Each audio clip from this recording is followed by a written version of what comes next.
कल को आसान बनाने के लिए आज आपको कड़ी मेहनत करनी ही होगी।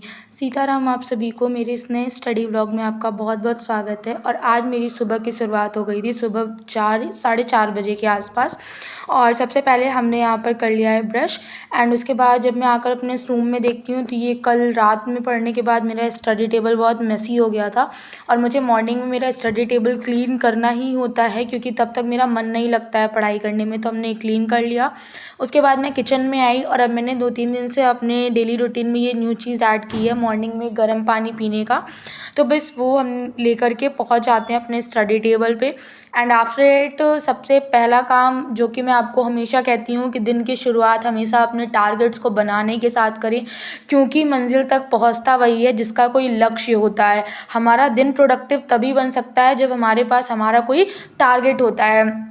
एंड द सेकेंड थिंग कि टारगेट बनाते समय आप अच्छे से इसको ध्यान में रखिए कि कल आपने किस सब्जेक्ट में कौन सा टॉपिक कवर किया था, उस टॉपिक का रिवीजन और साथ ही साथ अगले टॉपिक की शुरुआत। ये दोनों चीज़ें अगर आप साथ में लेके चलेंगे तो ट्रस्ट मी कि आपका सिलेबस बहुत आसानी से ख़त्म होगा। और साथ ही साथ आपको एक कॉन्फिडेंस भी आएगा कि हमने जो चीज़ें पढ़ी हैं वो हमको याद है। क्योंकि आज मान लीजिए आपने कोई टॉपिक पढ़ा, अब उसको आप कल रिवाइज़ कर लिए। उसके बाद नेक्स्ट डे क्या हुआ कि नेक्स्ट डे जो आपने न्यू टॉपिक पढ़ा उसको आपने परसों रिवाइज़ किया। अब जब आप 2-3 टॉपिक्स उसी चैप्टर से रिलेटेड या उसी सब्जेक्ट से रिलेटेड जब आपने पढ़ लिया, तो उसके बाद जब आप कभी उस टॉपिक को देखते हैं ना, तो आपको लगता है ये मुझे आ रहा है तो मैं इसको भी एक बार रिवाइज़ कर लूँ। तो वो जो वन साइड में क्विक सा रिवीजन होता है ना, वो आपको एंड टाइम पे बहुत हेल्प करता है।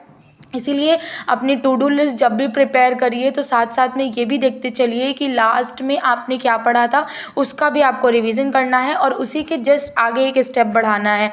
क्योंकि छोटे छोटे स्टेप ही हमारे बहुत अच्छे जो है हमारे परफॉर्मेंस को बिल्डअप करेंगे।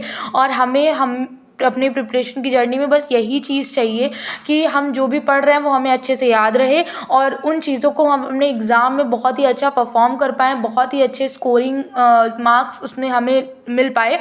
तो इसके लिए हमारा ये चीज़ होना बहुत ज़रूरी है।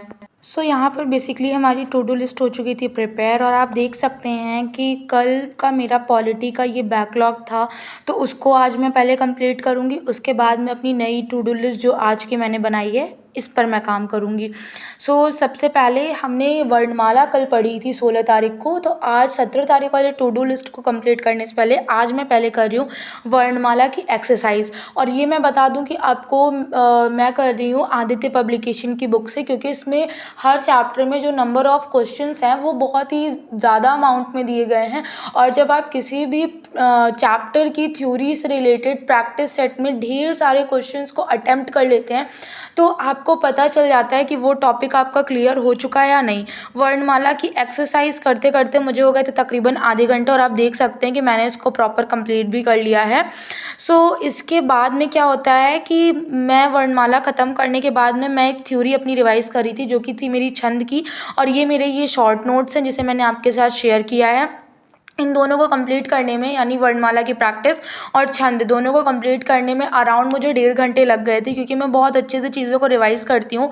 एंड आफ्टर इट आज नवरात्रि का लास्ट डे था, तो मम्मा यहाँ पे खिला रही थी, कन्या पूजन कर रही थी, वो खाना खिला रही थी कन्याओं को। और इन सब रिचुअल्स के बाद में हम फिर से आ जाते हैं अपनी पढ़ाई के लिए, और अब मैं कर रही थी अपनी रीजनिंग की क्लास। तो इस वीडियो में तो इतना ही, मिलते हैं नेक्स्ट वीडियो में, तब तक